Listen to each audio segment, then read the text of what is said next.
Every human being who has ever lived will stand before this judgment.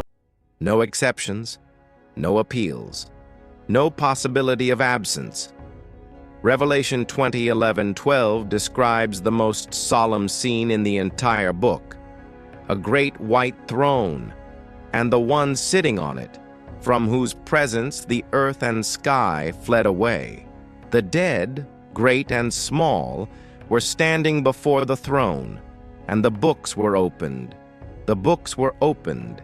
Every thought, every word, every action, every decision, every moment of every life, recorded, and opened before a judge who cannot be corrupted, deceived, or influenced. The Great White Throne Judgment is the most solemn event in the entire prophetic sequence. Not Armageddon, not the Great Tribulation. This one, where all of humanity that did not belong to the Lamb stands before the final judgment. But what exactly happens at this judgment? Who appears? What are the books? What is the book of life? And is there any way to not be there? In the next few minutes, you are going to understand everything the Bible reveals about this event, and the only answer that matters. If you are not subscribed yet, subscribe now and turn on the bell. New video every single day for those who want to understand what is happening. Before understanding what happens at the Great White Throne Judgment, you need to know when it occurs in the prophetic sequence, because most people confuse this event with other judgments described in the Bible. The Great White Throne Judgment is not Armageddon. It is not the judgment of the nations in Matthew 25. It is not the judgment of believers' works at the Bema seat of Christ. It is the last event before the creation of the new heaven and new earth. The sequence in Revelation 20 is clear. First, the millennium, the 1,000-year kingdom of Christ on earth. Then, the release and final defeat of Satan. Then, the Great White Throne Judgment. And then, Revelation 21, "Behold, I make all things new." The Great White Throne occurs after the millennium, after 1,000 years of Christ's kingdom on earth, when all of human history has already been completed, when there is no more war, no more temptation, no more excuse. And Revelation 20:11 describes the scene with an extraordinary image, from whose presence the earth and sky fled away, and no place was found for them. The current universe, with all its history of sin and suffering, dissolves before the presence of the judge. It is the end of everything we know as physical reality, and the beginning of eternal judgment. And we arrive at the question that matters most to understand this event.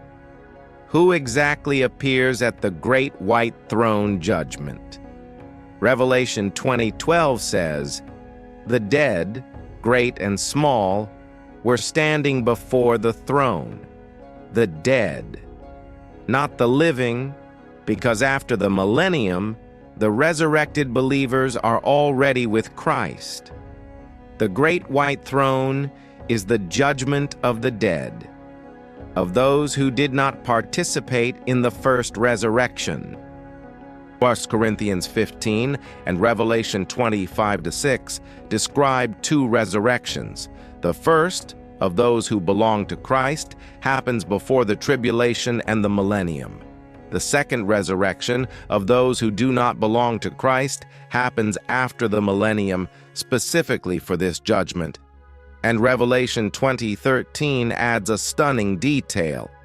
"And the sea gave up the dead who were in it, and death and Hades gave up the dead who were in them."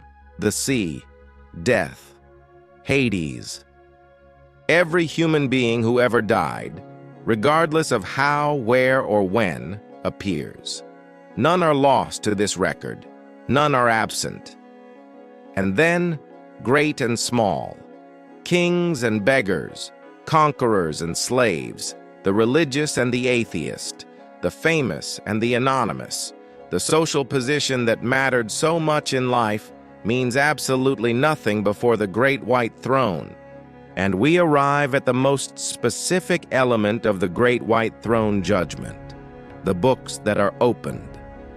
Revelation 20:12 describes two distinct types of records: the books, plural, records of deeds, of everything each person did in life.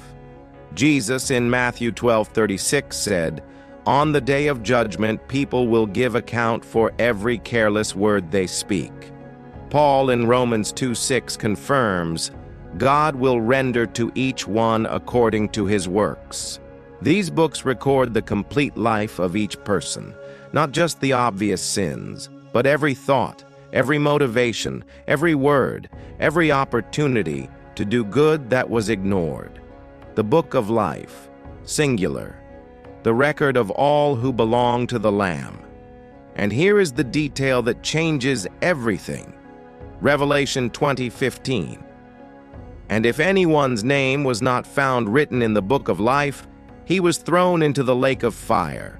The central question of the great white throne judgment is not the content of the books of deeds.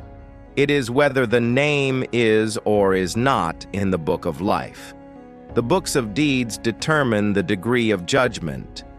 The book of life determines the destiny. And for those who belong to the Lamb, the book of life is already signed. The judgment of deeds does not determine the eternity of the believer, because the work of Christ on the cross has already been accepted as complete payment.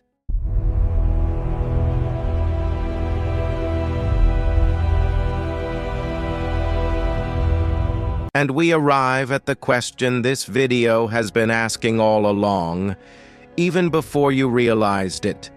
The Great White Throne Judgment is a future event, but the decision that determines your result at that judgment is a present decision. Is your name in the book of life? This is not a rhetorical question. It is the most concrete question any human being can ask about their eternal future. And the Bible is extraordinarily clear about how a name enters the book of life. John 3:16, that whoever believes in him shall not perish, but have eternal life. Romans 10:9. If you confess with your mouth that Jesus is Lord and believe in your heart that God raised him from the dead, you will be saved. It is not a complicated process. It is a surrender, a trust, a decision to place your faith in the work of Christ, and not in your own works. Because on the day of the great white throne judgment, your works will not be enough. Nobody's works are. That is why Christ came, to do what human works could never do. And the decision you make right now, before that judgment with the door completely open, is infinitely easier than any decision you would need to make after. Share this video with someone who needs to see it. New video tomorrow. Subscribe and hit the bell. Tell us in the comments, does the Great White Throne Judgment give you more fear or more clarity about eternity?